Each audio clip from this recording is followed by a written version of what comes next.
মেনে চলি, তাহলে আমি কবরের 3 নম্বর প্রশ্ন উত্তর দিতে পারবো না।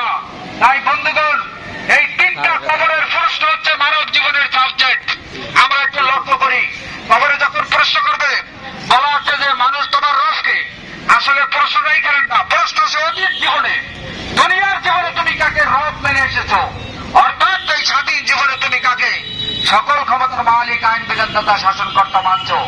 কিন্তু দুঃখের বিষয় হচ্ছে আজকে আমাদের সমাজ ও রাষ্ট্র গঠন পরিচালনা হচ্ছে মানব রচিত ব্যবস্থা গণতন্ত্র দিয়া।